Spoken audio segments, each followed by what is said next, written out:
que é um dos nomes que nós trouxemos como referência para o nosso projeto, por conta de toda essa da trajetória dele com a Anísia da Silveira, no campo da saúde mental, esse cuidado em liberdade, né? Pelo Lula ter sido um dos fundadores do EAT, que é o Espaço Aberto ao Tempo.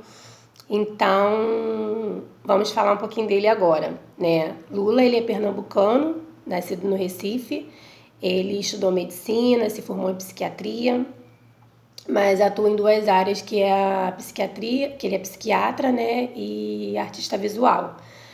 E essa trajetória do Lula na medicina é bastante interessante, porque Lula diz que ele não se via atuando como médico, né? Ele não se via atuando como médico, e ele só fez a faculdade por influência de um primo dele, né? Ele conta também que quando ele estava estagiando no estágio, um dos diretores quis cancelar o estágio dele no meio do caminho, porque alegava que ele não tinha disciplina para fazer psiquiatria, que o ideal seria mesmo ele atuar no campo da arte e que ele ficaria mais à vontade. Ele também fala sobre o dia da formatura dele, que ninguém da família dele foi, nem o pai, nem a mãe, né, prestigiar ele, porque viu que ele não ia seguir esse caminho. Mas por que eu tô falando tudo isso? Porque o Lula, ele passa a ver a saúde mental de uma forma mais extensa, né, um olhar mais amplo, como um projeto, quando ele vem para o Rio de Janeiro. E ele conhece a Anísia da Silveira, ele tem esse contato com ela, né, através de um vizinho de um amigo que participava de grupo de estudos na casa da Anísia, que apresentou os dois, né? Então é uma história muito bonita também, um encontro de almas, e assim, não tem como falar, né, da trajetória de vida de uma pessoa, ainda mais quando você estuda, se aprofunda e sabendo de onde que ela veio, né, como que ela chegou nisso tudo. De forma resumida, é muito complicado, mas foi um encontro muito bonito dos dois, e a Anísia ali o aconselha, né, sobre a psiquiatria. Ela introduz o Lula, né, nesse universo, né, da saúde mental, do campo da saúde mental. E aí ela inclusive chama ele para estagiar com ela na Casa das Palmeiras, e ele vai. Lula, dentro desse contexto todo, ele aceita.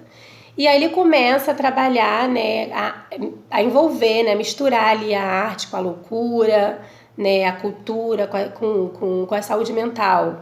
E ele começa a desenvolver trabalhos expressivos com os clientes, que ele mesmo intitula, né, de psiquiatria poética, né? E aí ele começa a ficar empolgado, sendo que ele fica mais empolgado ainda quando ele conhece Lydia Clark. Né, Lydia Clark, ela foi uma artista, pintora, escultora brasileira, que ela desenvolvia pesquisas em arte com corpo e psiquismo. E o Lula ali colaborou com ela, pôde colaborar com ela nessas pesquisas. Ele desenvolveu trabalhos com pessoas esquizofrênicas, autistas, né, fazendo essa união da arte, né, do corpo e a psicologia. E Lula, ele é muito... Assim, ele demonstra muita sensibilidade quando ele fala da dor, né, do sofrimento do outro.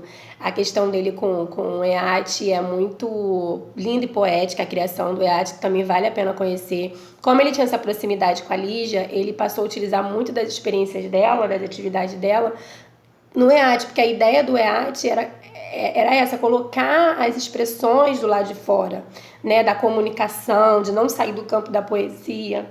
E lá você tinha muita dança, teatro, cinema, né? E assim ele ia trabalhando a saúde mental. Ele tem várias experiências, relatos, e tem até um que é curtinho, que dá para falar, que é sobre um bancário que ele vai para...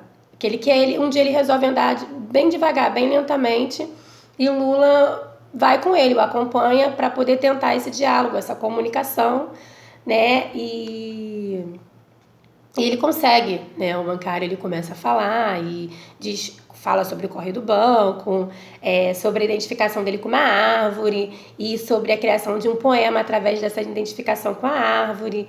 Então, Lula achou aquilo revolucionário, extraordinário, que o cliente dele tinha como a lentidão como verdade, enquanto o mundo todo corria, eles estavam ali andando de forma lenta.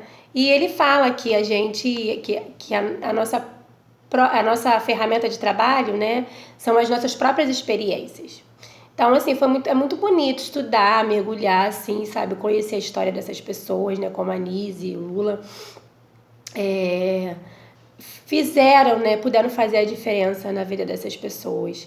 E o Lula também escreveu 2 livros, né? Um deles se chama, o título Dragão Pousou no Espaço, que ele relata, ele traz 7 histórias, né, de pacientes que ele tratou, que foram tratados por ele, com depoimentos reais, poemas. E o outro é No Silêncio que as Palavras Guardam, que é uma obra de um testemunho dele mesmo, né, da dedicação dele ao trabalho, né, as atividades, as expressões culturais, né, criadas pelos seus próprios clientes. Tentamos comprar o livro, mas não deu tempo, correria para poder expor, né? Não desistimos, vamos comprar, porque lendo, né, os resumos dos livros deu muita vontade de mergulhar nessas histórias. Então, assim, há um pouquinho da história de Lula, muito resumidamente, porque não dá, né? Não tem como falar, mas foi muito enriquecedor, agregador, gratificante, poder debruçar, estudar um pouquinho sobre essas pessoas que são referências nesse campo da saúde mental.